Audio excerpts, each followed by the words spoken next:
샬롬 삼국지 7권 15번째. 공명은 그러면서 목소리를 낮추어 유비가 해야 할 바를 자세히 일러주었다. 대강 의논을 마춘 뒤에야 공명은 성을 나가 형을 맞아들였다.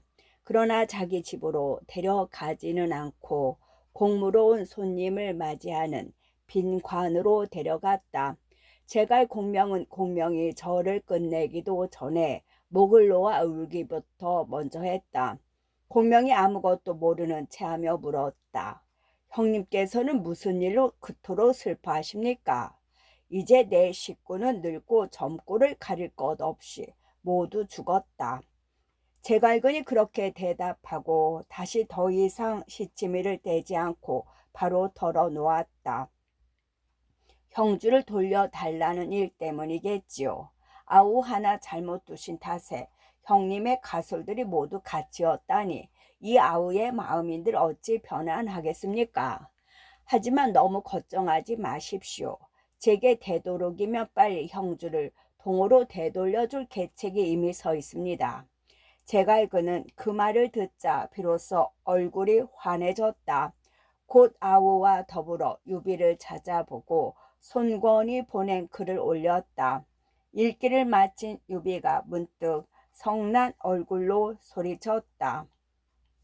손권은 이미 그 누이를 내게 시집 보내놓고도 내가 형주에 없는 틈을 타 결국은 남몰래 도로 데려가 버렸다. 사람의 정리로는 용납하기 어려운 일이다. 내 마땅히 크게 군사를 일으켜 강남으로 내려가 한을 풀어야 하는데 오히려 형주를 찾아갈 생각을 하고 있다고. 그때 공명이 울며 땅에 엎드렸다. 오후가 제 형님의 가솔들을 모조리 잡아다 옥에 가두었습니다.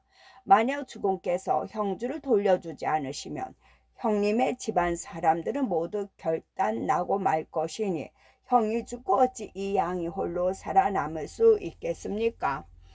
바라건대 주공께서는 제 낯을 보아서라도 형주를 동호에 돌려주시어 우리 형님의 집안을 보존할 수 있게 해주십시오. 그러나 유비는 공명이 그 같은 간곡한 말조차 들은 채도 않았다. 공명이 2번, 3번 엎드려 빌어도 다만 무겁게 고개를 가로젓다가 거듭거듭 울며 빌자 마침내 마지 못한 듯 천천히 입을 열었다. 일이 꼭 그렇다면 군사의 낯을 보아 우선 형주의 절반은 돌려드리겠소. 장사, 계양, 영릉 세 군을 줄 터이니 그리 아시오. 이왕 허락을 하신 일이니 문서로 밝혀주십시오. 운장에게 글을 내리시어 그 세 군데를 떼어주라 하십시오. 공명이 얼른 유비의 말을 받아 그렇게 쐐기를 박았다. 유비는 별로 탐탁지 않은 얼굴로 붓을 들어 운장에게 보내는 글을 쓴 뒤 그거 제갈근에게 내주며 말했다. 자유는 거기 가서 좋은 말로 내 아우 운장에게 매달리시오. 내 아우의 성미가 불같아 나도 항상 두려워하는 바이니 아무쪼록 상세히 사정을 일러주어야 할 것이오. 이에 제 갈근은 우선 형주의 반이나마 찾게 된 걸 다행으로 여기며 유비가 주는 글을 받아 형주로 갔다. 제 갈근이 관우를 만나러 가자 관우는 공명의 낯을 보아서인지 제 갈근을 중당 안으로 맞아들였다. 주인과 손님이 서로 예를 마친 뒤 제 갈근이 소매에서 유비의 글을 꺼내 놓으며 말했다. 황수께서는 형주의 세 군을 동호에 돌려주시는 걸 허락했습니다. 바라건대 장군께서 어서 그 땅을 떼어주시어 이 제갈근이 좋은 낯으로 오주를 배울 수 있게 해주십시오. 그러나 어찌 된 셈인지 관우는 유비가 보낸 글을 다 읽기도 전에 낯색부터 변해 소리쳤다. 나와 우리 형님은 도원에서 을을 맺어 쓰러져가는 한시를 함께 바로잡기로 맹세하였소. 형주는 원래 대한의 땅이거늘 어찌 한 뼘뼘인들 함부로 남에게 내줄 수 있겠소이까. 또 옛말에 장수가 밖에 있을 때는 임금의 명도 받지 못할 때가 있다 했소. 비록 형님께서 보낸 글이라 해도 나는 결코 그 땅을 내놓을 수 없소. 지금 오후는 제 가솔들을 모조리 잡아 가두었습니다. 만약 제가 형주를 돌려받지 못하면 그들은 모두 죽게 될 것이니 바라건대 장군께서는 저를 가엾게 봐주십시오. 급해진 제갈근이 이번에는 관우의 인정에 호소해 보았다. 그러나 관우는 별로 놀라는 기색도 없이 대꾸했다. 그게 다 오주의 속임수 외다. 선생의 가솔은 아무런 일이 없을 것이오. 그따위 꾀로 어찌 나를 속일 수 있겠소. 장군은 어찌 그리 사람의 낯을 봐주지 않습니까? 황숙의 말씀은 말할 나위도 없거니와 제 아우의 낯을 보아서라도 이건 너무 지나치십니다. 참지 못한 제갈근이 마침내 원망조가 되어 그렇게 따졌다. 그러자 운장은 한술 더 떴다. 문득 칼을 손에 잡아 제갈근에게로 들이보이며 엄히 말했다. 두 번 다시 이 일을 말하지 마시오. 이 칼이야말로 사람의 낯을 알아보지 못하오. 그때 관평이 곁에 있다가 양부를 달랬다. 군사의 낯을 보아서라도 노기를 거두십시오. 뒷날 그분과 좋은 낯으로 만나려면 이리 하셔서는 아니 됩니다. 그러나 관우는 조금도 흔들림이 없었다. 군사의 낯을 보아주지 않았더라면 그대는 살아서 동으로 돌아갈 수조차 없었을 것이요. 그렇게 제갈근을 보고 울러댔다. 제갈근은 부끄럽고도 두려웠다. 더 말해봤자 소용없음을 알고 이내 관우와 작별한 뒤 다시 서천으로 돌아갔다. 제갈근은 먼저 제갈 공명부터 찾았다. 그러나 그때 공명은 지방을 순시하러 가고 없었다. 제갈근은 하는 수 없이 바로 유비를 만나보고 울며 관운장이 자기를 죽이려 하던 걸 일러 바쳤다. 내가 걱정하던 대로 되고 말았구려. 내 아우는 성미가 급해 함께 말하기가 매우 어렵소. 할 수 없소이다. 자유는 잠시 동으로 돌아가 기다려 주시오. 내가 동천의 한중 여러 고을을 뺐으면 관우를 그리로 불러 지키도록 하겠소. 형주는 그때 돌려받도록 하시오. 안 됐다는 표정으로 능청을 떤 유비가 그런 엉뚱한 소리를 했다. 그러나 제갈근으로서는 더 어찌해 볼 길이 없어 한숨을 푹푹 쉬며 돌아서는 수밖에 없었다.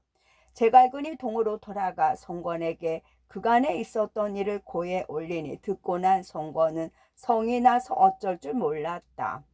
이번에 자유께서는 이리저리 왔다 갔다 하며 오히려 쓸데없이 바쁘기만 하시구려. 혹시 그게 모두 제갈량의 꾀는 아니었소? 송건이 시큰덕거리며 그렇게 물었다. 제갈근이 벌쩍 뛰며 부인했다. 아닙니다. 제 아우는 현덕에게 엎드려 울며 빌어 세군을 돌려주라는 허락을 받아냈습니다. 이번에 형주를 되돌려받지 못하게 된 것은 순전히 운정의 건방진 고집 때문입니다. 이왕에 유비가 먼저 세군을 돌려주겠다는 말을 했다니 장사, 영릉, 계양 세 곳에 우리 관원을 보내도록 해야겠소. 이번에는 관우가 또 어떻게 하는지 두고 봅시다. 무슨 생각에서인지 손권은 일단 그렇게 이를 매듭짓고 제갈근의 가솔들을 풀어주게 하는 한편 관원들을 뽑아 유비가 돌려주겠다는 한 세군으로 보냈다. 하루도 안 돼 송건이 뽑아보내 관원들이 모조리 쫓겨 돌아와 말했다. 운장은 전혀 우리를 받아들이지 않았습니다. 그날로 우리를 되쫓으면서 만약 조금이라도 머뭇거리는 자가 있으면 잡아 죽이겠다고 엄포를 놨습니다. 그 말을 들은 송건은 더욱 성이 났다. 곧 사람을 보내 노숙을 불러들이고 꾸짖듯 말했다. 자경은 지난날 스스로 보증을 서고 형주를 유비에게 빌려주었소. 이제 유비가 서천을 얻고도 형주를 돌려주지 않는데 보증선 사람은 가만히 앉아 구경만 하실 작정이오. 그러자 노숙이 얼른 대답했다. 제가 이미 한 가지 계책을 생각해 놨습니다. 이미 막 주공을 찾아뵙고 말씀드려는 참에 부르심을 받게 된 것입니다. 그게 어떤 계책이오? 손권이 노기를 억누르며 물었다. 육구의 군사를 머무르게 하고 크게 잔치를 열어 운장을 부르는 겁니다. 운장이 만약 그 잔치에 온다면 먼저 좋은 말로 달래보도록 하지요. 정이 듣지 않을 때는 미리 감춰둔 도부수로 죽여버리면 됩니다. 또 군사를 형주로 내어 결판을 내고 형주를 다시 뺏어 보도록 하겠습니다. 노숙이 그렇게 말했다. 송건도 얼핏 생각하기에는 어떻게 될 법한 계책 같았다. 언제 성을 냈더냐는 듯 기쁜 얼굴로 허락했다. 그게 꼭 내 생각과 같소. 얼른 그대로 해보시오. 아니 됩니다. 관훈장은 세상이 다 아는 실로 범 같은 장소시다. 그를 상대로 어설프게 일을 꾸몄다가는 일은 안 되고 오히려 그에게 해만 있게 될까 두렵습니다. 그 또한 귀담아 들을 만한 말이었지만 형주를 되찾는 일에만 급해진 송건은 화부터 먼저 냈다. 그런저런 거 다 따지다가는 언제 형주를 얻는단 말인가. 그렇게 감택을 꾸짖어 물리치고는 노숙을 재촉해 계책의 시향을 서두르게 했다. 손건과 작별한 노숙은 곧 육고로 가서 여몽과 감령을 불러놓고 말했다. 진채 밖 강가에 있는 정자의 술자리를 마련한 다음 말 잘하는 사람 하나를 골라 관을 부르도록 해야겠소. 그가 오든 안 오든 큰 차이가 없으나 아무래도 이리 오게 하는 편이 우리에게 손쉬울 것이외다. 그리고 계책의 나머지를 자세히 일러준 뒤 말 잘하는 사람을 사자로 뽑아 관우에게로 보냈다. 노숙의 사자는 곧 배에 올라 강을 건넜다. 강가를 지키던 관평이 그를 잡아 신분을 확인한 뒤 관우에게로 보냈다. 사자는 관우 앞에 머리를 조아리며 잔치를 연 뜻을 밝힘과 아울러 노숙의 글을 올렸다. 다 읽고 난 관우가 사자에게 말했다. 이왕에 노숙이 잔치를 벌이고 나를 정했으니 아니 갈 수 없다. 내일 일찍 갈 테니 그대는 먼저 돌아가 그렇게 전하라. 그 말을 들은 사자는 됐다 싶었다. 애써 기쁜 웃음을 감추며 관우에게 작별하고 돌아갔다. 하지만 누가 봐도 그 갑작스런 초대가 약간은 이상한 일이었다. 관평이 걱정스런 얼굴로 물었다. 일존 아버님께서 제갈근을 쫓아보내셔서 노숙에게나 난처해졌을 겁니다. 좋은 뜻으로 부르는 것이 아님에 분명한데 아버님은 어찌하여 가겠다고 하셨습니까? 그러자 관우가 태연히 웃으며 대꾸했다. 낸들 어찌 그걸 모르겠느냐? 이는 틀림없이 제갈근이 세군을 돌려받지 못한 게 나 때문이라 일러 바친 탓이다. 노숙이 육구에 둔병하며 잔치를 열어 나를 부른 것도 그 자리에서 어떻게 술을 부려 형주를 찾아보려는 것이겠지. 하지만 내가 가지 않으면 저들은 나를 겁쟁이로 몰아붙일 터이니 안 가고 어쩌겠느냐. 나는 내일 배 한 척에 가까이 데리고 있는 연암은 명만 데리고 떠나겠다. 칼 한 자루만 차고 그 잔치 자리에 나가 노숙이 나를 어찌하는가 보는 것도 재미있을 게다. 하지만 아버님께서는 무슨 까닭으로 귀하신 몸을 돌아보시지 않고 스스로 호랑이나 늑대의 굴 같은 그곳에다 발을 디디려 하십니까? 아무래도 큰 아버님께서 당부하신 바를 무겁게 여고 하시는 일 같지 않아 두렵습니다. 그러나 운장은 조금도 꺼리는 빛이 없었다. 나는 수천 수만의 칼과 장칼이 번뜩이고 화살과 돌이 비오듯 하는 싸움터도 말 한 필에 의지 아무도 없는 곳을 지나듯 휩쓸고 다녔다. 강동의 쥐새끼 같은 무리가 감히 나를 어쩔 수 있겠느냐? 그렇지 않습니다. 노숙이 비록 장자의 풍도가 있는 사람이나 지금은 그도 일이 매우 급하게 되었습니다. 딴 마음을 아니 품을 내 아니 품을 수 없게 됐으니 장군께서 가벼이 생각하고 가셔서는 아니 됩니다. 곁에 있던 마량도 관우를 말렸다. 평소에는 마량의 식견을 높이 보는 관우였으나 이번에는 그의 말도 듣지 않았다. 무겁게 고개를 가로저으며 말했다. 옛적 전국 시절에 조나라 사람 인상여는 닭 한 마리 묶을 만한 힘도 없었지만 민지의 모임에서 강한 진나라의 군신을 보기를 마치 아무것도 없는 양했소. 하물며 일찍부터 한꺼번에 만인과 맞서 싸우는 법을 배워온 이 몸이겠소. 이미 저들에게 승낙한 일이니 믿음을 저버려서는 아니 될 것이요. 장군께서 가시더라도 마땅히 대비는 있어야 합니다. 이대로 그냥 가셔서는 아니 됩니다.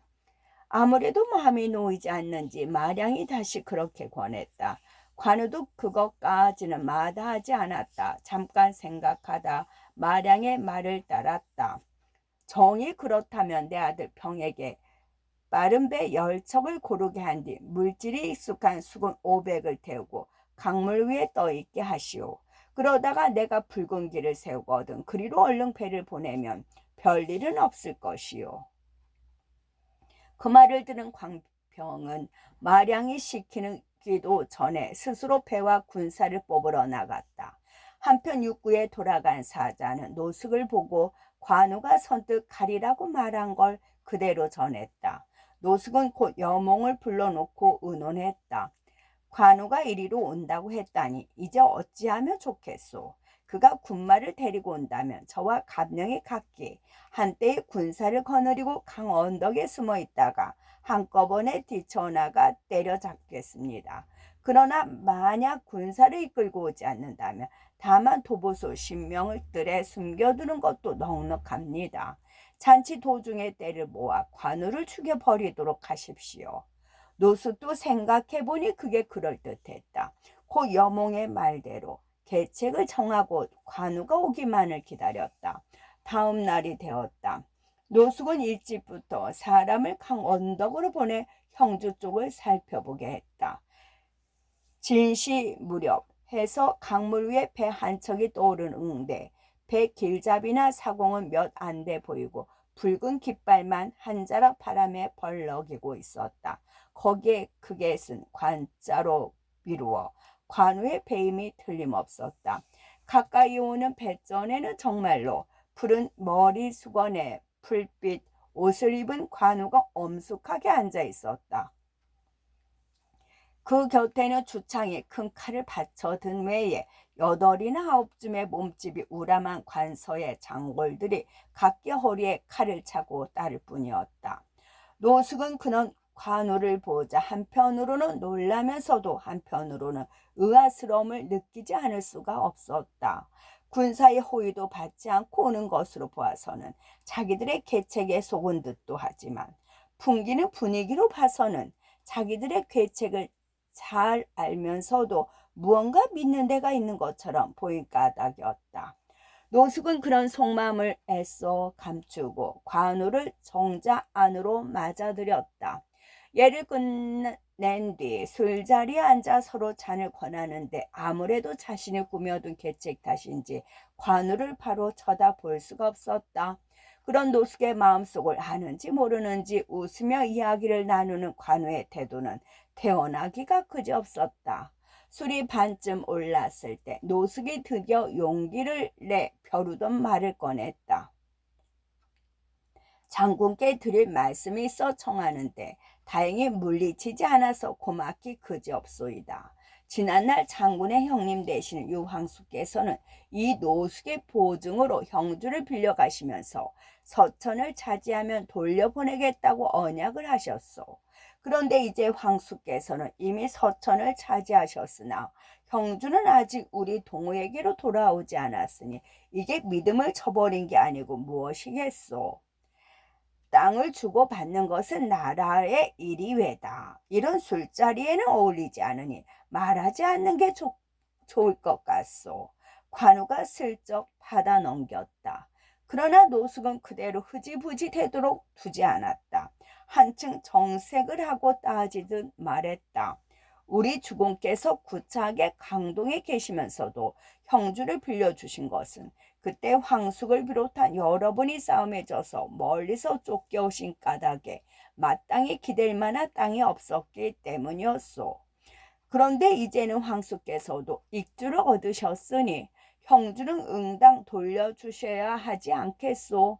더구나 황숙께서 먼저 세군을 돌려주려 하셨다는데 장군께서는 따르지 않는 까닭은 무엇이오? 아무래도 너무나 이치에 닿지 않은 저사 같소이다. 관우도 드디어 정색을 했다. 오림의 싸움은 우리 형님께서 친히 화살과 돌을 무릅쓰고 적을 쳐부신 싸움인데 어찌 힘이 안 들었으며 또 그 공으로 한 떼기 땅을 얻어 미천 삼았다 한들 그게 어찌 이치에 어긋난단 말씀이요. 그래 공은 이제 그 땅을 찾으러 다시 오시겠다는 뜻이요. 그렇지는 않소이다만 한번 돌이켜 보시오.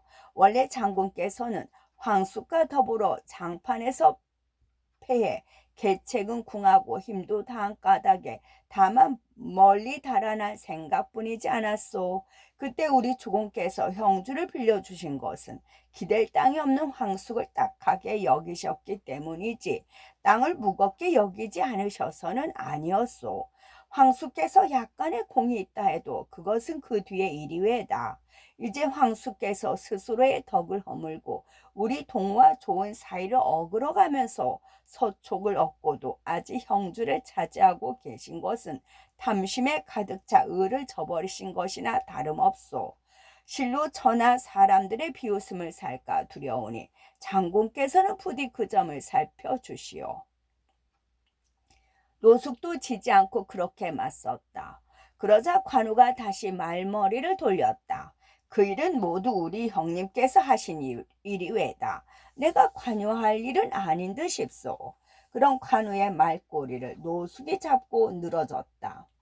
내가 듣기로 장군과 황숙은 도원에서 의를 맺고 죽음과 삶을 함께 하기로 맹사했다 하였소. 장군이 곧 황숙이라 할 수 있는데 어찌 그런 핑계를 대시오. 그 말에 관우가 미처 무엇라고 대꾸하기도 전에 저만치 떨어져 있던 주창이 돌연 소리 높여 끼어들었다. 천하의 땅은 오직 덕 있는 이가 차지할 뿐이요 어찌 당신의 동호만 차지할 수 있겠소. 그대로 가다가는 심상치 않은 일이 벌어질 것 같아 먼저 일을 버리고 나선 듯했다. 관우가 놀란 채 닷새까지 변하며 일어났다. 그리고 주창에게로 가서 그가 받쳐들고 있던 금가를 뺏은 뒤 짐진 눈을 부라리며 꾸짖었다. 이것은 나라의 큰일인데 네 따위가 감히 끼어들어 여러 소리를 하느냐. 어서 없어져라. 말은 그렇게 엄했지만 거기에는 다른 뜻도 숨겨져 있었다. 얼른 그 뜻을 알아들은 주창은 마지못해 쫓겨가는 듯 잔치 자리를 벗어나 강 언덕으로 갔다. 주창이 붉은 길을 크게 휘두르니 기다렸던 관평의 배가 손살같이 강을 건너 강동 쪽의 언덕에 닿았다. 이때 술자리에 남아있던 관우는 오른손으로 큰 칼을 잡고 왼손으로는 노숙의 손을 움켜 잡은 채 거짓으로 술이 취한 채 했다. 공은 나를 잔치에 정했지 형주의 일을 따지려고 부른 것은 아니지 않소. 그 이야기는 이제 그만합시다. 나는 이미 취했으니 공연히 그 일로 언성을 높이다가 예정이나 상하지 않을까 걱정되어 하는 말이 왜다. 다른 날 공을 형주로 정할 테니 그 일은 그때 다시 의논하도록 합시다. 겉보기에는 술 취한 것 같아도 실은 하나하나가 다 계산된 행동이었다. 처음에는 주창을 꾸짖는 체하며 뜰 가운데로 나가 큰 칼을 받아침으로써 손에 아무런 병기도 없이 술자리에서 적을 맞게 되는 일을 피했다. 그리고 이제는 적의 우두머리 장수인 노숙을 술주정 부리듯 하며 인질로 잡아놓고 있다. 비록 힘은 관우에게 미치지 못했으나 머리를 쓰는 데는 남다른 노숙의 그런 관우의 속셈을 모를 리 없었다. 언제 관우의 오른손에 쥐어진 큰 칼이 자신을 동강낼지 몰라 넋 빠진 사람처럼 강병까지 끌려갔다. 여몽과 감령은 속이 탔다 생각 같아서는 군사를 힘으로 관우를 덮치고 싶었으나 관우가 한 손에는 칼을 들고 한 손에는 노숙을 잡고 있으니 관우를 죽이기 전에 노숙이 먼저 죽을까봐 겁이 났다. 함부로 움직일 수 없어 멍하니 노숙에 끌려가는 꼴만 구경했다. 관우는 강변에 이르러서야 노숙의 손을 놓아주고 이미 와서 기다리고 있는 관평의 배에 뛰어올랐다. 안녕히 계시오. 오늘 술 잘 마셨소이다. 뱃전에 우뚝 선 관우가 그렇게 작별의 말을 던졌을 때에야 노숙은 겨우 정신이 들었다. 그러나 그때는 이미 순풍을 타고 멀어져가는 관우를 멀거니 바라보는 일밖에 달리 아무것도 할 일이 없었다. 일껏 자기 편 진중으로 끌어들인 관우를 어이없이 돌려보내고만 노숙이 다시 여몽과 머리를 맞대고 의논했다. 이번 계략이 또 어그러졌으니 이제 어쨌으면 좋겠는가. 노숙의 걱정스러운 물음에 여몽의 결연히 말했다. 되도록 빨리 주공께 알리도록 하십시오. 크게 군사를 일으켜 관우와 결판을 내도록 해야 합니다.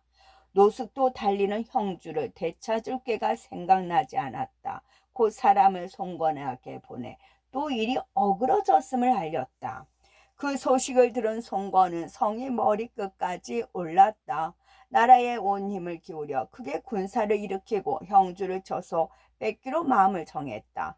손건이 문무, 벼슬아치를 모두 모아놓고 한창 형주를 쳐 의논을 하고 있을 때 갑자기 급한 소식이 날아들었다. 조조가 30만 대군을 일으켜 강남을 치료하고 있습니다. 그 말을 들은 송건은 크게 놀랐다. 얼른 노숙에게 사람을 보내 관우를 건드리지 말라는 전가를 보내고 조조를 막을 입에 힘을 모았다. 모든 군사를 합비와 유수로 옮기도록 하라. 먼저 조조부터 막아야 한다. 이에 동우와 관우의 싸움은 일단 뒤로 미루어지고 말았다. 한편 조조는 이번이야말로 지난번에 당한 치욕을 씻으리라고 벼르면서 크게 군사를 일으켜 남으로 내려오게 했다. 한창 그 준비를 하고 있는데 참군으로 있던 부간이란 사람이 그를 올려 말렸다. 제가 듣기로 물을 쓰려 하면은 먼저 위엄을 갖추고 물을 내세우려 할 때는 먼저 덕을 쌓아 그 위엄과 덕이 함께 어우러진 뒤에야 왕업을 이룰 수 있다 했습니다. 지난날 천하가 크게 어지러울 때 명공께서는 물을 쓰시어 10중에 9은 병정하셨으나 오직 오와 총만이 왕명을 받들지 않고 있습니다. 오는 장강에 거친 물결을 두르고 촉은 숭상의 험한 길이 가로막혀 무의 위엄만으로는 이기기가 어렵습니다. 어리석은 생각으로는 먼저 문덕을 닦은 뒤에 무위에 의지하시며 오를 듯합니다. 갑옷을 걸어두고 병기는 뒤시며 군사는 쉬게 하고 선비는 평안히 기르시다가 때를 기다려 움직이도록 하십시오. 이제 수십만의 대병을 일으켜 장강의 물가로 나갔다가 만약 적이 그 험함에 기대어 깊이 숨어 우리의 군마로 하여금 그 능함을 모두 떨쳐 보이지 못하게 만들어 버린다면 그것은 또 어쩌시겠습니까? 그 예측할 수 없는 변화 앞에서는 힘도 쓸모가 없어지니 자칫 하늘 같은 위험이 꺾이게 될까 두렵습니다. 바라건대 명공께서는 이 모든 것을 자세히 살펴 결단하십시오. 그 같은 글을 읽은 조조는 적지않이 마음이 움직였다. 곧 군사를 일으키려 하던 걸 멈추고 문덕 쪽으로 힘을 돌렸다. 학교를 세우고 글 하는 이를 높이 죽여 세우며 그 자신도 오래 줄였던 글 향기에 흠뻑 취했다. 흔히 이 부분이 무시되고 있지만 사실 조조는 유비나 손권과는 비교도 안 될 만큼 학문적인 사람이었다. 지금 남은 것은 100여 편의 시와 문장뿐이나 조조의 문집인 위문 제집은 모두 20권이나 되었다고 한다. 조조의 숙문 호학의 정신은 뒷날 그 아들 조비의 수레에서도 자주 보이거니와 현대 중국 문학의 개척자인 노신도 조조의 문학에 대해 이렇게 평하고 있다. 조조는 완고하고 한편으로 치우친 후한의 문학적 기풍에 대해 통달을 주장했다. 통달이란 얽매이지 않는다는 뜻이다. 이 주장이 당시에 문단에 영향을 끼쳐 하고 싶은 말을 거리낌 없이 하는 문장들이 생겨났다. 사상이 통달되어 완고함과 치우침에 벗어난 덕분에 이단과 외래 사상을 충분히 받아들일 수가 있었으며 공자의 가르침 이외의 것들도 속소 흡수되었다. 애석하게 여기는 것은 다만 조조 자신의 문장이 조금밖에 전해지지 않는 일이다. 따라서 조조의 문덕은 그의 일생에 걸친 것이었으며 반드시 연희 예서처럼 어떤 목적을 위한 방편만은 아니었다. 정사에 따르면 조조는 오히려 그의 7월에 손권을 공격한 것으로 되어 있다. 위공도 서쪽으로 눈을 돌리고 어쨌든 조조가 한창 문덕을 쌓게 힘쓰고 있을 때 시중 벼슬에 왕찬, 두습, 위계, 화흡 네 사람이 있었다. 이들은 조조의 위세가 날로 더해 가는 걸 보고 조조를 높여 위왕에 앉히려는 의논을 꺼냈다. 중서령으로 있던 순유가 그 소리를 듣고 말했다. 아니되오. 숭상은 이미 위공으로 오르신 데다 구석까지 더해져 벼슬로는 더할 나위가 없는 자리에 이르셨소. 그런데 다시 승상을 왕으로 높이는 것은 이치에 맞는 일이 못되오. 조조의 모사 중에는 원로 측에 드는 순유가 그렇게 말리자 조조는 위왕으로 받들자는 의논은 쑥 들어가 버렸다. 하지만 발 없는 말이 전리를 간다고 그 소문은 곧 조조의 귀에 들어갔다. 일부러 그런 공론을 꾸미라기라도 할 판에 왕찬 등이 절로 만들어준 호기를 순유가 가운데서 가로막아 버렸다는 소리에 조조는 크게 노했다. 이 사람 순유가 또 순욱을 흉내 내기라도 하겠단 말이냐. 그렇게 소리치며 마음속으로 칼을 갈았다. 그 소문을 들은 순유는 걱정이 되지 않을 수 없었다. 순욱이 조조의 교묘한 강압에 눌려 스스로 목숨을 끊은 것은 이미 세상이 다 아는 일이었다. 이 사람의 야심이 남다른 줄은 알았지만 이렇도록 엄청날 줄은 몰랐다. 이미 왕위를 넘본다면 천자의 자린들 넘보지 못할 게 무엇이냐. 이제 그런 그의 심기를 건드렸으니 제명의 죽기는 글렀구나. 그렇게 생각하니 걱정에 못지않게 울분이 차올랐다.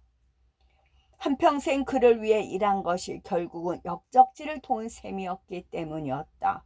그리하여 그 걱정과 울분은 병이 되고 마침내 자리에 누운 순유는 채 보름이 안 돼 죽고 말았다. 나이 58이라면 그때로 봐서는 그리 이른 죽음이라 할 수는 없었으나 조조가 첫손 꼽는 모사들 가운데 하나였던 이의 죽음치고는 너무도 허망했다.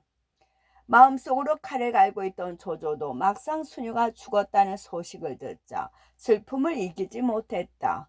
어려운 고비마다 지혜와 정성을 다해 자신을 도와준 그를 새삼 아까워하며 후하게 장례를 치러 주었다. 뿐만 아니라 그가 스스로의 목숨을 상해가며 말리고자 하던 일도 조용한 마음으로 돌이켜보았다. 순유 같은 사람까지 이토록 안 된다고 나선다면 아직 왕위로 나갈 때는 아닌 듯하다. 내가 너무 서둘렀다. 기다리자. 일생을 기다리는 한이 있더라도 서두름 때문에 일을 망치지는 말자. 이윽고 그렇게 마음을 정한 조조는 그 후 누구도 자기를 위왕으로 떠받드는 의논을 다시 꺼내지 못하도록 했다.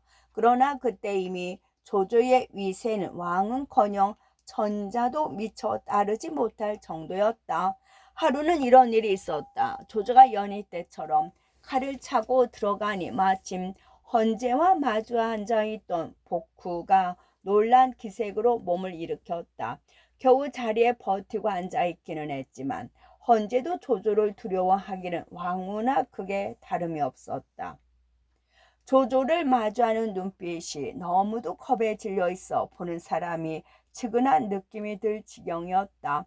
손권과 유비가 각기 일방을 차지하고 앉아 조정의 명을 거스리고 있습니다. 이들은 어떻게 했으면 좋겠습니까? 조조가 짐짓 공손하게 머리를 조아리며 헌제에게 물었다. 헌제는 그럴수록 마음이 편하지 않았다. 이제는 몸까지 후들후들 떨며 대답했다. 모든 일은 그저 위공이 알아서 처리하시오. 그러자 문득 조조의 얼굴에 성난 기색이 떠올랐다. 폐하께서 그런 말씀을 하시니 바깥 사람들은 모두 이 조조가 임금을 속인다고 수군거립니다. 모든 걸 제가 멋대로 처리한다고 생각하기 때문이지요. 어떻게 보면 조조의 방자함을 그대로 드러내 보이는 언행 같지만 사실 이해하려고만 들면 그런 조조를 전혀 이해할 수 없는 것도 아니다. 조조가 일생을 통해 높이 본 사람들의 공통된 특징은 굳센 정신력과 자긍이었다. 그런데 헌재는 불행히 그 어느 편도 갖추지 못했다. 언제나 조조의 눈치만 살피며 하루하루를 무사히 넘기는 데만 급급하니 천자이기에 앞서 한 인간으로서도 헌재는 이미 조조에게 감출 수 없는 환멸을 느끼게 하고 있었다. 그날도 그랬다. 듣기에 따라서는 뼈 아픈 소리일 수도 있었으나 헌재는 반말은커녕 목소리까지 떨며 오히려 사정하듯 말했다. 그게 무슨 말이오? 만약 승상께서 이 몸을 도와준다면 그보다 더 큰 다행이 없겠거니와 그렇지 못한다면 부디 은혜를 드리워 이 몸을 버려주시길 빌 뿐이외다. 모든 것을 그대로 그대에게 달렸으니 마음대로 하라는 말이나 다름없었다. 그 말을 들은 조조는 더욱 화가 났다. 문득 그렇게해도야말로 헌재가 고를 수 있는 가장 나은 계책일지도 모른다는 생각이 든 까닭이었다. 저 사람이 저렇게 나면 내 생전에는 그의 자리를 차지할 수 없다. 이 천하의 조조가 어찌 작은 저항도 없는 적을 질 수가 있단 말인가. 조조는 생각이 거기까지 미치자 더욱 헌재가 밉살스러웠다. 조심성을 잃었다기보다는 그렇게라도 그 무력하고 나약한 적을 자극해 볼 양으로 전에 없이 험하게 헌재를 노려보다가 획 돌아서서 나가버렸다. 바로 곁에서 전자를 모시는 사람들의 눈에도 방자하기 이를 데 없는 짓거리였다. 그들 중 하나가